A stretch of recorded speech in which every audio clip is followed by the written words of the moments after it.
When you think of World War II, you think of tanks, rifles and steel helmets.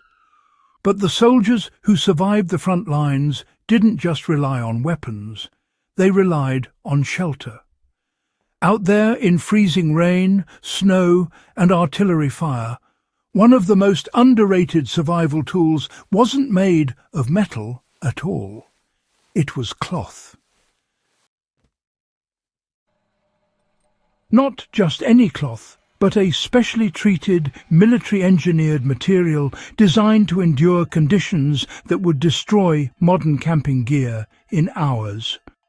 While today we rely on thin nylon tarps and coated polyester tents that rip, melt or leak after a single season, soldiers in World War II had something that could withstand blizzards, shrapnel and even flame exposure without giving way. This wasn't just survival equipment, it was life insurance stitched into fabric. And here's the surprising part. The formula and construction method behind that cloth were nearly lost after the war. But once you understand what it was made from, how it was built, and how it performed under combat conditions, you'll see why many military historians and hardcore survivalists are trying to recreate it today. The fabric wasn't just canvas, it was a chemical shield in textile form. The term shelter cloth undersells what it truly was. The World War II shelter half, as it was officially known, looked like a simple triangle of heavy canvas, but in truth it was an engineering breakthrough. The base was long fibre Egyptian or American cotton duck, woven tightly enough to resist tearing even under tension or explosion shockwaves. But the secret wasn't just in the weave, it was in the treatment. This fabric was impregnated with paraffin wax and linseed oil, then heat-cured to form a flexible waterproof membrane that sealed each fibre from moisture while allowing air to pass slowly through. The result was a breathable yet water-shedding material that didn't rot, didn't stiffen in the cold, and didn't melt near heat. When compared to modern synthetics that tear when exposed to sparks or melt onto skin when burned, this old formula becomes something of a lost art in protective gear. Soldiers could dig a foxhole, throw this cloth over a frame of branches or steel poles, and survive rainstorms, snow squalls and the freezing Baltic wind. And when artillery hit nearby, the cloth wouldn't ignite from shrapnel sparks the way today's plastics would. It would char slightly, but remain intact. That's what made it the preferred material for field shelters, stretchers, and even makeshift body armour in extreme situations. While, modern gear gets tested in labs, back in the day, WWII gear was tested under mortar fire. Reports from the Eastern Front describe soldiers using these shelter halves to cover bunkers and dugouts where temperatures dropped to, -30 degrees. When snow buried their outposts, they'd dig ventilation holes through the cloth, and interestingly, the fabric wouldn't stiffen or crack.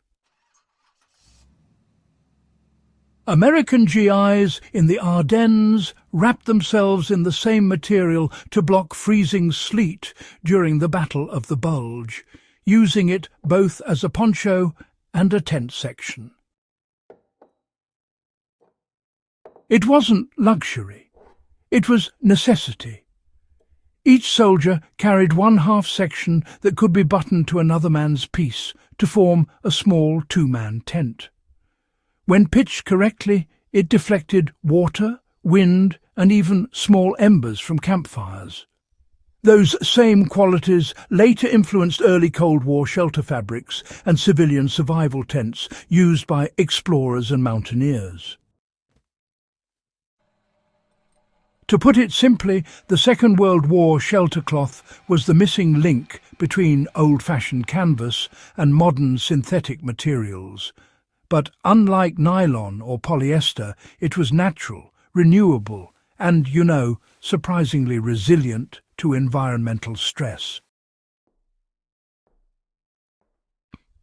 The good news is that this Second World War shelter fabric can be replicated with materials available to anyone today. If you're a survivalist, prepper, or outdoor craftsman, start with a high thread count cotton duck canvas, something around 10 to 12 ounces per yard. Then blend melted paraffin wax with boiled linseed oil in a 2-to-1 ratio, heating it slowly until smooth. Brush or dip this mixture into the canvas and let it soak until saturated. Then hang the cloth in the sun or near gentle heat for several hours until it's dry to the touch.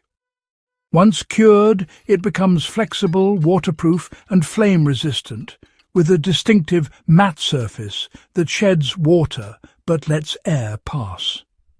If you plan to use it outdoors, consider sealing the seams with wax thread stitching to match the old military methods. In practice, a single treated panel like this can replace any modern tarp. You can use it for shelter walls, ground cloths, or even as a fire reflector behind your camp stove. The durability, well, it's astonishing. You can fold and unfold it thousands of times without it delaminating or cracking. What makes the World War II shelter cloth so remarkable isn't nostalgia, it's practicality. It represents a moment in history when survival engineering came from necessity, not marketing. Every detail was designed for endurance in real conditions. No flashy coatings, no lightweight compromises, just pure function and field-tested reliability. In today's world, where cheap nylon tarps flood the market and camping gear has a built-in expiration date, this cloth is a reminder that sometimes older designs outlast modern innovation. For historians, it's a tangible symbol of wartime ingenuity. For survivalists, it's a working blueprint for reliable gear that can be made and maintained anywhere, without dependence on factories or supply chains. If there's a takeaway from this forgotten World War II fabric, it's that true durability comes from understanding materials, not just buying new ones.